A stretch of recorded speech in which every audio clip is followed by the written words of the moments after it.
that you all can investigate. According to the CDC, there have been 63 deaths from COVID in kids aged 1 to 4, and 172 deaths in kids aged 5 through 15. For all ages, there are 723, almost 724,000 people that have died. So here I am in Farmington Public Schools. It's a full-time building substitute teacher. Teachers don't want to come. Boom, Anna's there on the spot. Kids can't hear. Kids can't talk. Kids aren't learning. It's beyond me as a simple lady sitting here why this is political, why these guys all have masks on, you guys don't. This is just a freedom of our right as Americans, as parents. We are doing irreparable damage to these kids. Kids learn by seeing your mouth, by watching your eyes. Kids in high school, they come in with hoodies, they come in with masks. I don't even know who that kid is because you can't see with a mask. Nope. I don't know who has the power. I don't know how this comes to an end. But as a teacher, as a parent, as a person who never wanted to get involved in politics, but somehow hanging out with this guy for a decade, here I am. This is just wrong on so many levels. It shouldn't be anything political. It shouldn't be you guys, what are you, you're Republicans? You're Democrats? Like, what is this? We're all grown adults. Why is this happening? We have children that can't breathe. We have children that don't want to go to school because they can't breathe. They got boogers in their masks. Yeah. Who owns this? That's not healthy. How do you guys, if you all have the power, because by God's witness, I don't even know if you all have the power to nuke this. But how do you guys go home at night and listen to us? Do you think we're all crazy? Do you really think we're all loco? We're not. We're seeing it. Mo lost his job because he refused to get vaccinated and is trying to educate people and reads journals and his phone is off the hook, just trying to educate people because the media's insane. So please listen to us. Thank you. Thank you. Group, and then Tasha, I think it's 20. Hi, Christy Ruff. I am from Novi, Michigan, and I just want to read an excerpt from the U.S. National Library of Medicine, and it's from the NIH, which is the Dr. Fauci, you've all heard of him. Christy, are you speaking to it on the agenda? I am speaking to the mask, item 18 or 20 on the agenda, absolutely, yep. And so this was a study that was done, this was published in the International Journal of Environmental Research and Public Health, volume 18, 2021 in April. And it says, is a mask that covers the mouth and nose free from undesirable side effects in everyday use and free of potential hazards. Now, I can't read all of it because it's super long, but of these 44 papers that they were studying here with negative mask effects, 22 were published in 2020, and 22 were published actually prior to COVID. So without that, COVID in it. And this is what was said in terms of the pediatrics, because we're all here wanting our kids maskless. A recent observational study of tens of thousands of mask-wearing children in Germany helped investigators objectify complaints of headaches, difficulty concentrating, joylessness, learning difficulties, and fatigue in the 25,000+ children that were evaluated. 25% had a new onset of anxiety and even nightmares. Let me go back to this next page because there were some important things here. According to experts, masks block the foundation of human communication and the exchange of emotion, and not only hinder learning, but deprive children of the positive effects of smiling, laughing, all of that. Okay? I'm a literacy interventionist, and I work with struggling readers, and I told you last time, 2 weeks ago, that half of my first graders are well below grade level. I walked into a classroom last week because a teacher had to go to a meeting, so I had to quit doing my job because we don't have enough substitutes, we don't have enough teachers. And there were 4 adults in the room because so many of these kids were crying and having tantrums because they don't know how to do school right now. Because they're in 1st grade, they've never had real school without a mask. It's awful. Now, one more quick thing, because I only have about 40 seconds since I had to take a little time to answer your question. In Oakland County now, with our mask mandate, we have the most school outbreaks. If you go to the Michigan.gov, this week, Oakland County had the most school outbreaks. If these pieces of fabric are working, which they aren't, why are we having outbreaks? Follow science. Give us the power back to the parents. I don't care if you want your kid to wear a mask, that's fine. I can't do my job with it, and luckily with my job, I get to take it down, and I have my kids take it down because I'm exempt from it because of what I do. But the parents should have that same choice. Right.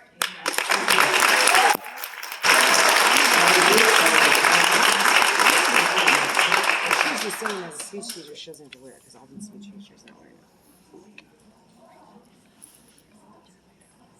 I think you said Bobby Root. Yeah.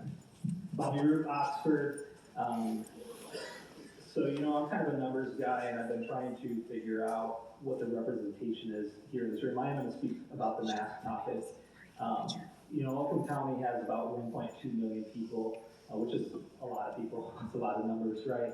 And then in this room, we're kind of split, right? There's about 10 people over here and 11 over here. And I was trying to dig into how many people this 10 represents versus the 11. I couldn't figure out those numbers. But it's about 50%, right? So there's 1.2 million.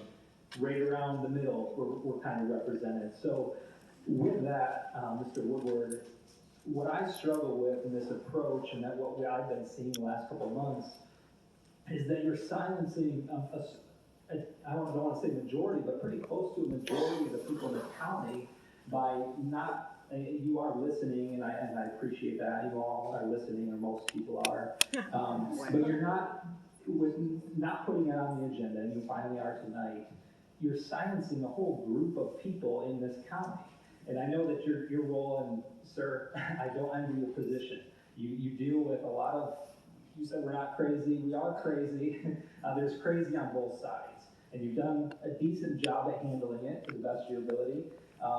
But sir, the best thing that you can do in this time is to listen, but also take action on it. And that's all we're wanting is there's a lot of people here without masks. We're all passionate about this. Hear us, but also take action on it. I was saying earlier, one of the worst things that happened last year throughout the pandemic was that our governor just took the authority solely into her hands and didn't allow her constituents and other people to speak into how she should be handling that. And what happened was then all of the pressure gets put on her. And so when you do the same thing, all the pressure is going to come onto you. And I don't want that. I'd rather deal with Mr. Spitz over here directly than you, right? And I think you would want that the same. These are the people that listen to us. Over here, over here. These are the voices that speak for us. And when I'm dealing with the people in Oxford, when the Oxford School Board President has reached out to the health director of this county several times and has not received a response back, sir, who are we supposed to talk to? So we come here and we think that we have a voice. We've got 3 minutes and we appreciate that time. But sir, what are we supposed to do? And we're not seeing any action. We're passionate, we're crazy, but we love people, we love our kids, and that's it. And the best thing that you can do in this time is to rely on the people over here and say, you guys, I'm just dealing with them. Put the pressure back on Mr. Spitz, put it on Mr. Gingell, put it on the lady from Pontiac, and remove yourself. That's the best thing that you can do right now. Thank you.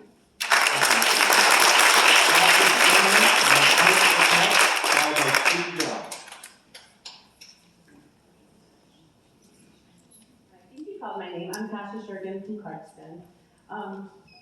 We've seen pictures of the commissioners on social media at Arts Beats Meets. We've seen them at the Bruce Springsteen concert. They're not wearing masks. It's a charade. It's an absolute joke that you guys come in here. I've been to the committee meetings where the commissioners are taking their masks off, they're getting fresh air, they're drinking coffee, they're putting them back on. It's a big charade, it's a big joke, it's a facade. We know the truth. You've been hearing the truth for months. Since May, you've been hearing the truth.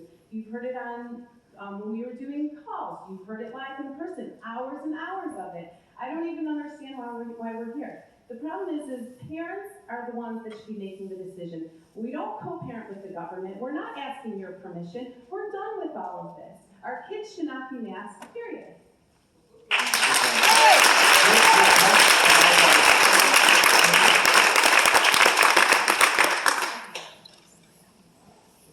Good evening, everybody. Just a little bit nervous, but don't worry, I'm not gonna imagine y'all in your underwear, okay? I'm very. Just one. Give your name. Pardon me? What's your name and community? Sue Young. Oh, Sue Young, okay. Well, I call Kurt first, but Kurt, you'll be next, okay? Are you Kurt? Yeah, okay. Go ahead. Thank you. I'm here to speak about the August 24th announcement by the health officer, Leanne Stafford, which mandates putting masks on our students while they're inside a school building. Why this is just inside the school building and not outside the school building, don't know. But don't go ahead and change the rules, okay? There are some people who think that masks protect our children from getting COVID and passing it around. That's fine. Let them mask their kids. You hear people say, make good choices. You don't hear people, and you hear people say, or you don't hear people say, not do what I say. You hear, it's all about the choices you make. Well, now, Leanne Stafford and David Coulter have taken away the choice for every parent to decide what's medically necessary for their kid. Not cool. You want science? Here's my science. Kids don't get COVID, and if they do, they don't die from it. According to the CDC, and I will be happy to provide anyone with a link to the data that I'm using, kids 0 through 17 years old in the United States have a 99.9% survival rate. So is it really necessary to mask 100% of the students when the threat is so minute?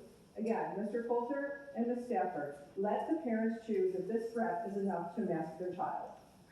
Commissioners, I truly hope you are using your own critical thinking skills when it comes to voting for the motions before you and seriously considering all your constituents and how they will be affected. Don't be puppets to your parties. Do you ever actually go out and talk with people to get their thoughts? And better yet, take them into consideration when making decisions?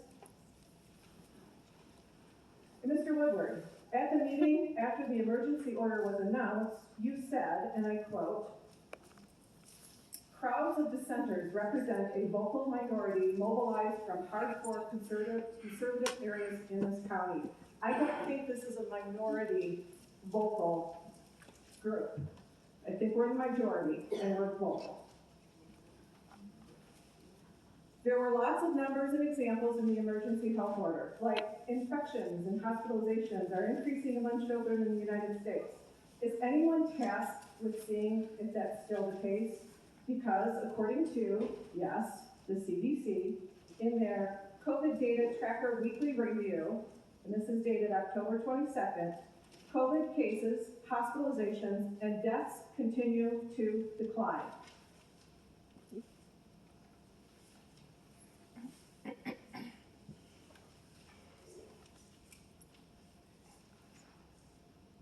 There's a release from, in the Oakland County verbiage when the emergency order was released, it indicates masking is one of the best defenses against increased transmission. Well, guess what? Kids don't, there is no transmission for the kids, and there's little to no hospitalization. Thank you. Right. Thank you.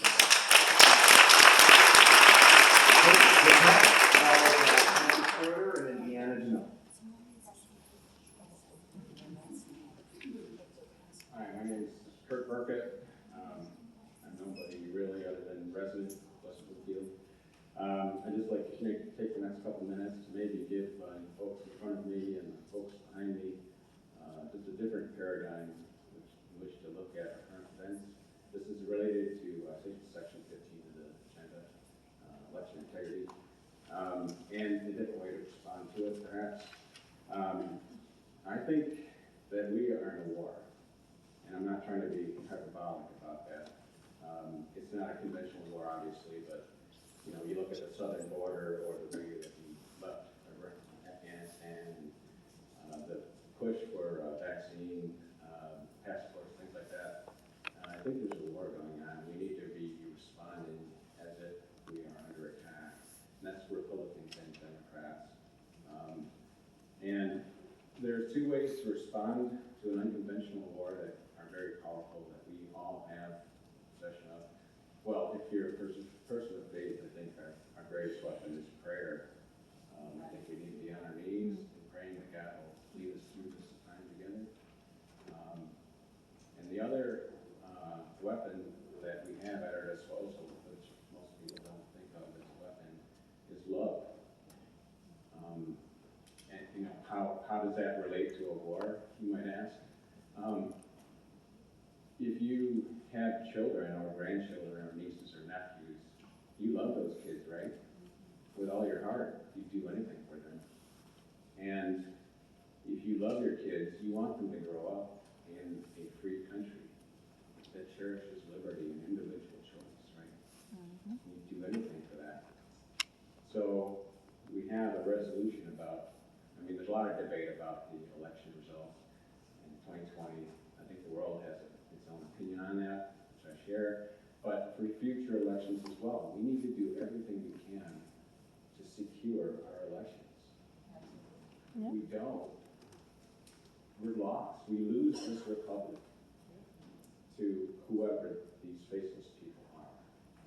And if you love your children, you will work to secure our elections. Yes. Amen. If you love your position of authority more than you love your kids, you probably shouldn't be here. Right.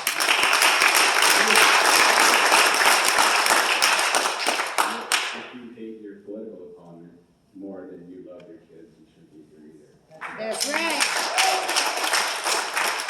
That's all I really wanted to say is I think the paradigm needs to be that we are in a war, and we need to be praying and loving each other and working through this together.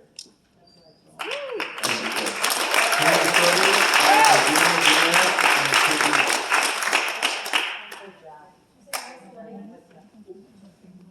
said, Tammy Schroeder, Deanna Jamil, and then Kid Hino.